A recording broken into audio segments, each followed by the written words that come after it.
Once upon a time, a lovely mermaid named Ariel rescued a drowning prince from a shipwreck. Ariel's father had forbade her to swim to the surface, but she had to save the prince.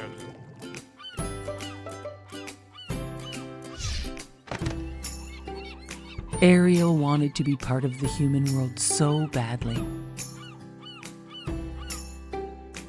Somehow she would find a way. As she touched the prince's face, she wished with all her heart that she could stay on the beach and dance with this man of her dreams. As the prince lay unconscious, she sang to him. "What would I do to see you smiling at me?" she sang. Her father's trusted friend tried to convince Ariel that being under the sea was her home, and she would be much happier living her life there instead of the human world. The Sea King had asked his friend to keep an eye on his daughter.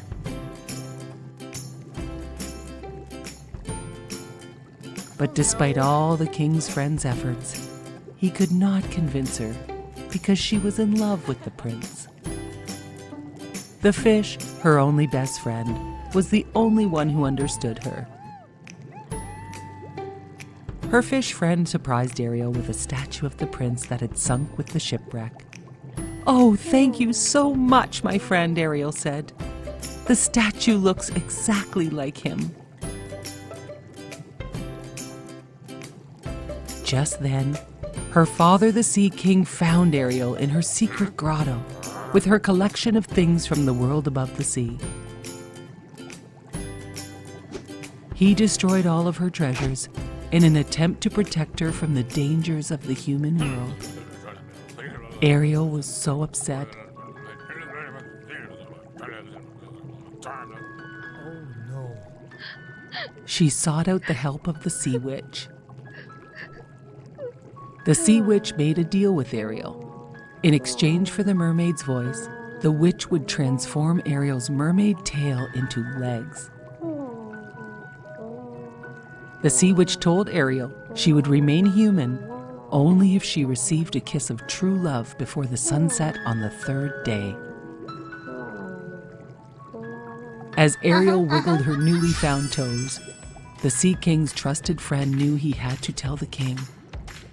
But he knew Ariel would be so sad as a mermaid. The king's friend agreed to help Ariel find the prince.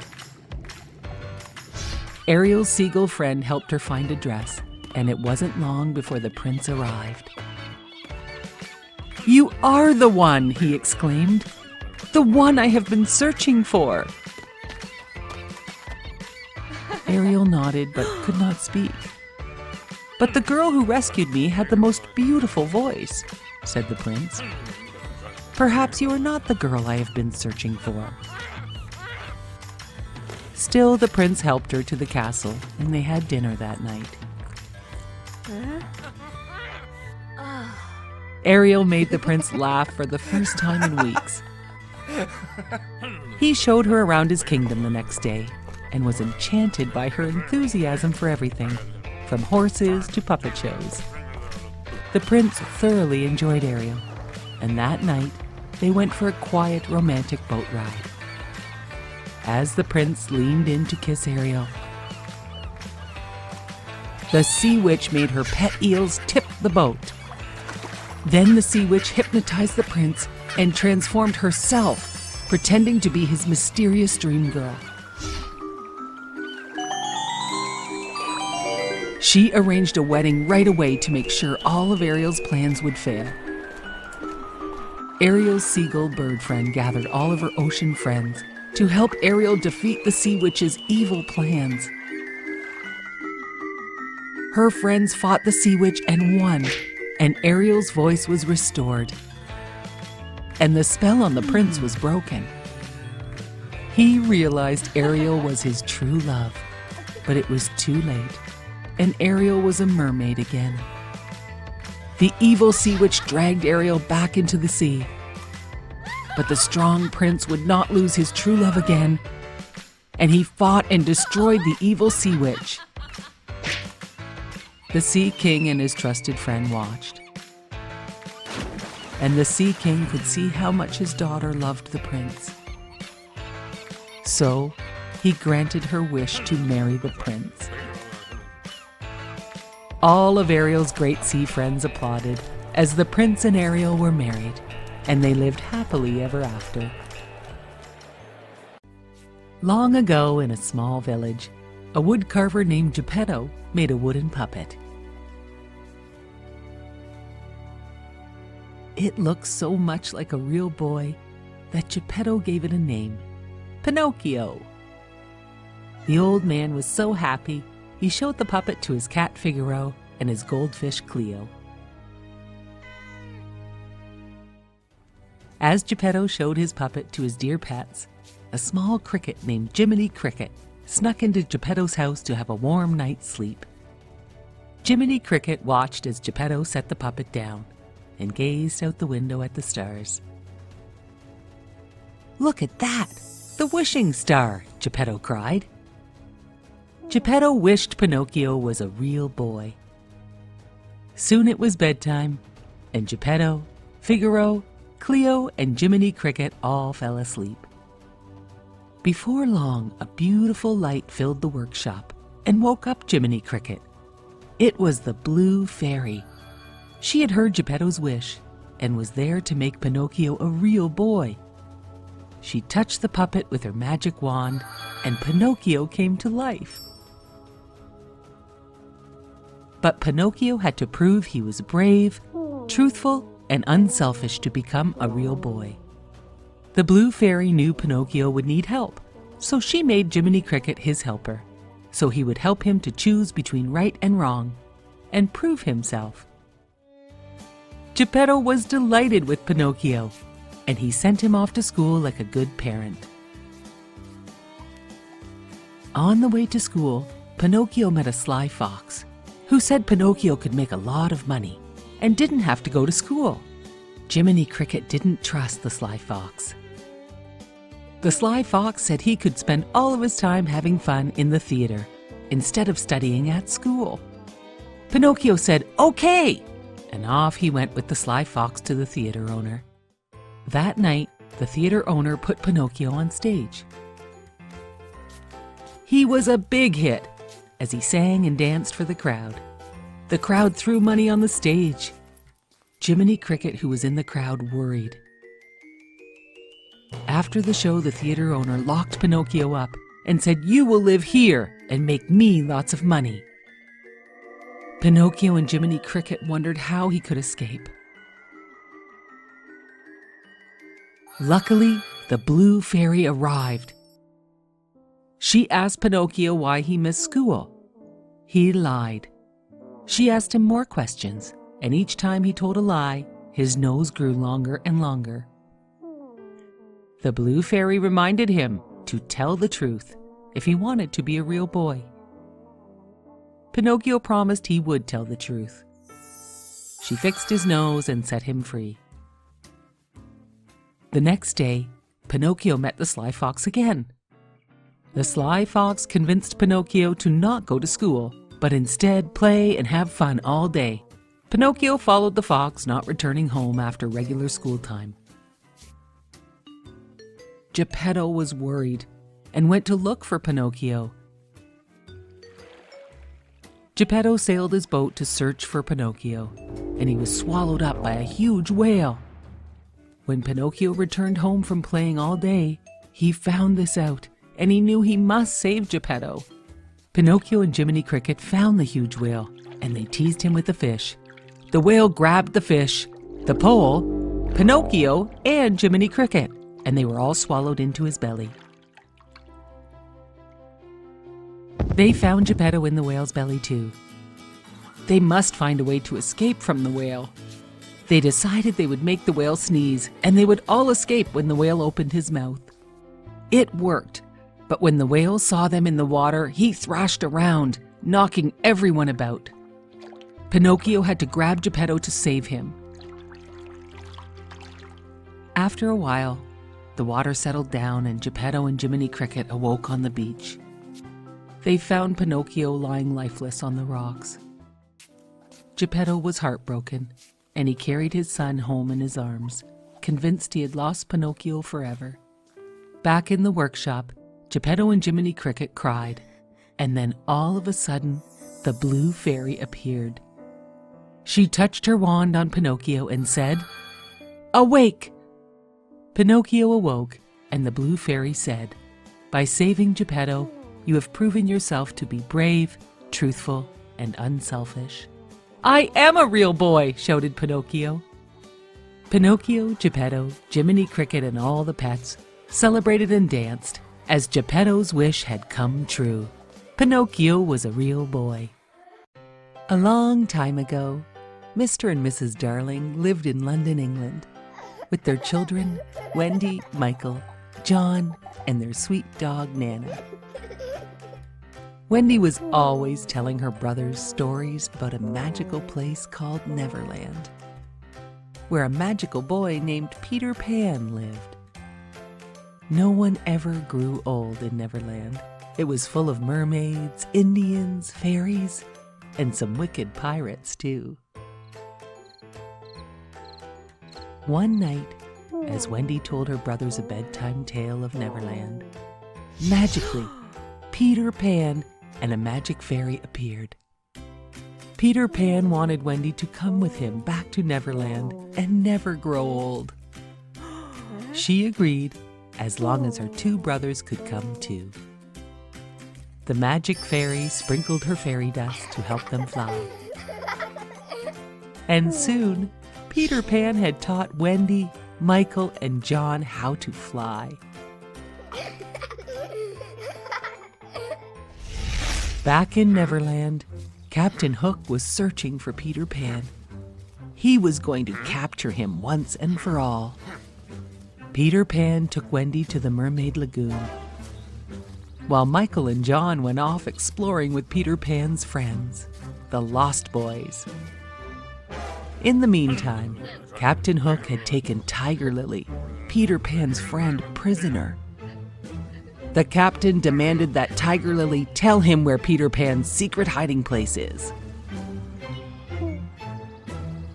Mr. Shmee, Captain Hook's helper, was a bad person, and he helped Captain Hook put Tiger Lily in danger. All of a sudden, Peter Pan flew in and rescued Tiger Lily from Mr. Shmee and Captain Hook. He rescued her just in time. Captain Hook had another plan. Mr. Shmee would find the magical fairy, and she would help them find Peter Pan's secret hiding spot. Mr. Shmee found the fairy, and she was willing to help because she had become jealous of Wendy. And Captain Hook promised to leave Neverland and kidnap Wendy to take her with him. Because of the promise, the fairy showed Mr. Shmee and Captain Hook on a map where Peter Pan's secret hideout was. Immediately, Captain Hook said, "Thank you, nice fairy," and then locked her up in a cage. The captain and his crew found the secret hideout and captured everyone but Peter Pan. Captain Hook lowered a bomb into the hideout to blast away Peter Pan. But meanwhile, the fairy had escaped to warn Peter Pan about the bomb. The bomb went off, but Peter Pan and the fairy escaped. But Captain Hook had no idea about that. Happy with his prisoners, Captain Hook loaded them on his ship. He gave them all only two choices. "Become pirates or walk the plank," said Captain Hook. Wendy bravely said, "We will never join you," as she slowly walked onto the plank. She stepped off the end and vanished into thin air without even a splash. Michael and John looked on in fear. All of a sudden, they all heard Peter Pan's voice. He had saved Wendy by catching her before she splashed into the water. A great battle started between Peter Pan and Captain Hook. Peter Pan won the battle and threw Captain Hook overboard. The ship was now Peter Pan's. Peter ordered his crew to sail the ship to London to take Wendy, John, and Michael back home. Peter Pan knew Wendy and her brothers had to return home. Wendy and her brothers were so happy to be returning home to London. The ship reached Mr. and Mrs. Darling's home and dropped off Wendy, Michael, and John. Peter Pan and his friends were not ready to grow up just yet, so they turned the ship around to sail back to Neverland, with Peter Pan and the fairy too. Wendy and her brothers waved goodbye from their window as Peter Pan and his ship sailed out of sight towards Neverland. Wendy knew in her heart she must start to grow up soon. But no matter how old she got, she would never forget her wonderful adventures in Neverland with Peter Pan and all of his amazing friends.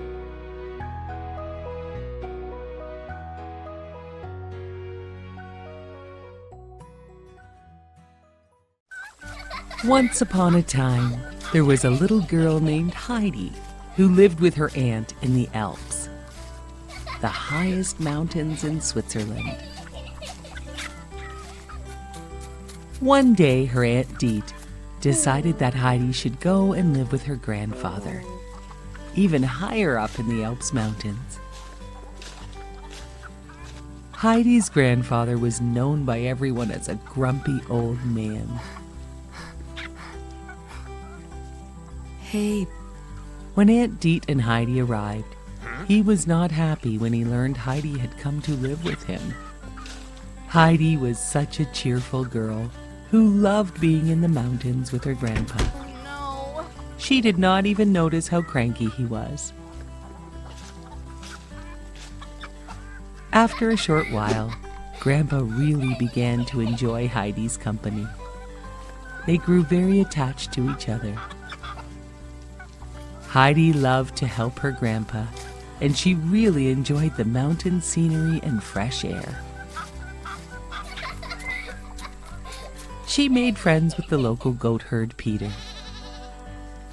They had so much fun playing with goats and running through the mountain meadows. One day, Aunt Deet returned to tell Heidi it was time to go to school in Frankfurt. She would live with the Sussman family and their daughter, Clara. Heidi and her grandpa were very sad to say goodbye as she left for the big city of Frankfurt. When Heidi arrived in Frankfurt, she was taken aback by all the hustle and bustle of the big city. Heidi met the Sussman's governess and their daughter, Clara. Clara was confined to a wheelchair, as she had been sick and her legs were not working properly. She was very excited to meet Heidi. The two girls became great friends. Heidi would sometimes play a little too wildly for the governess. The governess became very strict with Heidi. Heidi was sad. She was not used to city life, let alone being indoors so much. She felt trapped in the city and longed for her grandpa and their happy life in the mountains. The governess called Aunt Deet and explained how she was worried about Heidi. Aunt Deet came and took Heidi to the doctor. The doctor told Aunt Deet, Heidi needs to return to the mountains and she will feel much better. Heidi was so excited when she heard the news. She told Clara how much she would miss her, and then Aunt Deet took her to see her grandpa.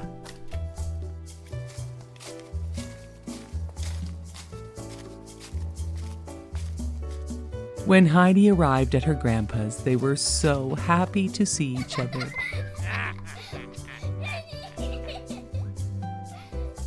Heidi immediately felt so much better.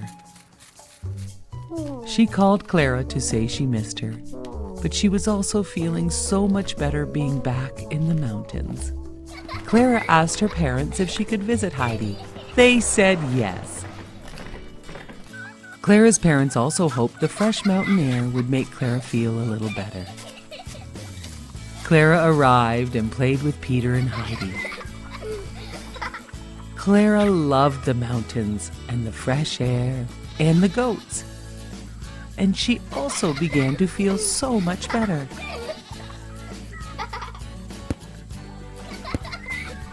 One day, Clara thought she might try to walk. And it was a miracle. She actually was able to get out of her wheelchair and take some steps. When Clara's parents came back to pick up Clara, they could not believe their eyes when they saw Clara walking. "But where is her wheelchair?" asked Clara's mother. Peter admitted he had an accident. The wheelchair was now broken. Peter said how sorry he was. But Clara and her mother forgave him.